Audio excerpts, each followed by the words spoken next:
नमस्कार, मैं त्रिपर्णा आज आपको कारक और विभक्ति पढ़ाने जा रही हूँ। पहले हम परिभाषा से शुरुआत करते हैं। कारक क्रियाजनकत्वम कारकत्वम अर्थात वाक्य में जिसके द्वारा क्रिया की सिद्धि प्राप्त होती है उस पद को कारक बोला जाता है। अथवा क्रिया करोति निर्वर्तयति इति कारकम अर्थात किसी वाक्य में क्रिया के संपादन में सहायता करने वाले को कारक कहते हैं। सीधी भाषा में बोले तो उन पदों को कारक कहा जाता है जो सहायता करता है संबंध बताने में। कारक के 6 भेद होते हैं। वो 6 भेद है कर्तृकारकम, कर्म कारकम, करण कारकम, संप्रदान कारकम, अपादान कारकम, अधिकरण कारकम। अभी हम इनकी परिभाषा उदाहरण के साथ समझ लेते हैं। कर्तृकारकम प्रथमा विभक्ति के अर्थ में प्रयोग किया जाता है। उदाहरण गिरीश पुस्तकम पठति, गिरीश पुस्तक को पढ़ता है। यहाँ पे गिरीश में प्रथमा विभक्ति आया है, इसलिए कर्तृकारकम का प्रयोग गिरीश में हुआ है। कर्म कारकम, कर्म कारकम का प्रयोग द्वितीय विभक्ति के अर्थ में होता है। यहाँ पे राम पुस्तकम पठति, राम पुस्तक को पढ़ता है। यहाँ पे पुस्तक में द्वितीय विभक्ति का प्रयोग है, इसलिए यहाँ पे पुस्तक में कर्म कारक का प्रयोग आता है। नेक्स्ट है करण कारकम। करण कारकम का प्रयोग तृतीय विभक्ति के अर्थ में होता है। उदाहरण गौरी जलेन मुखम प्रक्षालयति, गौरी जल से मुंह को धोती है। यहाँ पे जल पे तृतीय विभक्ति का प्रयोग है, इसलिए करण कारकम जलेना शब्द में होता है। हमारा नेक्स्ट है संप्रदान कारकम। माता बालकाय फलम आनयति, माता बालक के लिए फल लाई है। यहाँ पे बालकाय में चतुर्थी विभक्ति का प्रयोग किया गया है, यानी संप्रदान कारकम बालकाय शब्द में आया है। अपादान कारकम, अपादान कारकम पंचमी विभक्ति के अर्थ में होता है। उदाहरण वृक्षात् पत्राणि पतन्ति, वृक्ष से पत्ते गिरते हैं। यहाँ पे वृक्षात् पे पंचमी विभक्ति का प्रयोग किया गया है, इसलिए यहाँ पे अपादान वृक्षात् शब्द में अपादान कारकम का प्रयोग होता है। नेक्स्ट है हमारा अधिकरण कारकम। अधिकरण कारकम सप्तमी विभक्ति के प्रयोग में होता है। उदाहरण मुनि आसने तिष्ठति, मुनि आसन में खड़े हैं। आसन में सप्तमी विभक्ति का प्रयोग हुआ है, इसलिए आसने शब्द पर अधिकरण कारकम का इस्तेमाल आया है। अगर हम इसे अच्छे से देखेंगे तो यहाँ पे देखेंगे कि षष्ठी विभक्ति और संबोधन का प्रयोग नहीं किया गया है। अभी हम जान लेते हैं इसका कारण कि यहाँ पे षष्ठी विभक्ति और संबोधन क्यों नहीं आया है।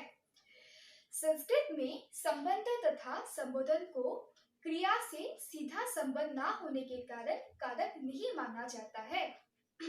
उदाहरण सोहनस्य पुस्तकम अस्ति, हे बालक कोलाहलम मा कुरु। इन दोनों वाक्य में अगर हम देखेंगे तो यहाँ पे क्रिया के साथ कर्ता का सीधा संबंध नहीं है, इसलिए इन्हें कारक में ऐड नहीं किया गया है। अभी हम विभक्ति के बारे में और अच्छे से पढ़ लेते हैं। विभक्ति, विभक्ति एक तरह की प्रत्यय होती है जो कारक को पहचानने में मदद करती है। विभक्ति 2 प्रकार की होती है, कारक विभक्ति, उपपद विभक्ति।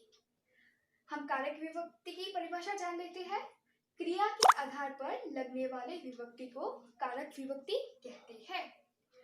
उपपद विभक्ति उन्हें कहा जाता है जो अन्य पदों के आधार पर लगने वाली विभक्ति को उपपद विभक्ति कहा जाता है, परंतु यहाँ पे हम कारक विभक्ति ही पढ़ेंगे। विभक्ति के भेद यहाँ पे पढ़ लेते हैं।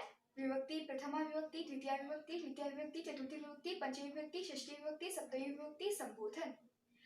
अभी हम पढ़ लेते हैं इसे वाक्य में कैसे इस्तेमाल कर सकते हैं। प्रथमा विभक्ति में कर्तृकारकम का प्रयोग करता है और इसे हम पहचान सकते हैं ने के अर्थ पर। उदाहरण मोहन दुग्धम पिबेति, मोहन दूध पीता है।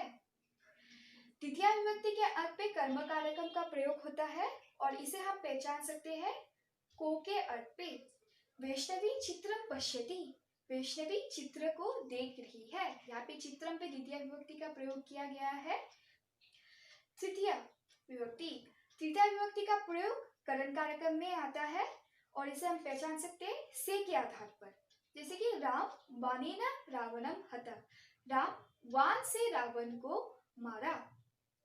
वान से मतलब वान के द्वारा रावण को मारा था।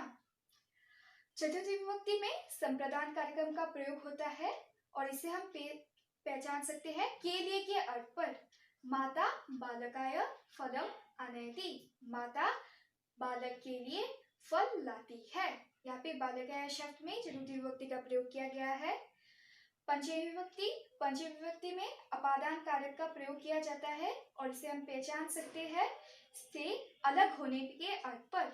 वृक्षात फलम पतति, वृक्ष से फल गिरता है। यहाँ पे वृक्षात पे पंचमी विभक्ति का इस्तेमाल किया गया है। हमें पता है कि षष्ठी विभक्ति में कारक का इस्तेमाल नहीं होता है और इसे हम षष्ठी विभक्ति को हम पहचान सकते हैं का, के की, रारी की अर्थ में। नृपस्य पुत्र आगत, राजा का पुत्र आ गया है। यहाँ पे नृपस्य में षष्ठी विभक्ति का प्रयोग किया गया है। अभी हम सप्तमी विभक्ति देख लेते हैं। सप्तमी विभक्ति में अधिकरण कारकम का प्रयोग किया जाता है। हम इसे पहचान सकते हैं में या पर के अर्थ पर। वृक्षे वानरा निवसन्ति, वृक्ष में वानरा रहता है। वृक्षे, यहाँ पे वृक्ष में सप्तमी विभक्ति का प्रयोग किया गया है। संबोधन, संबोधन में कारक का प्रयोग किया नहीं जाता है, वो तो हमने पहले ही पढ़ लिया है और इसे हम पहचान सकते हैं हे, ओ, अरे के अर्थ पर।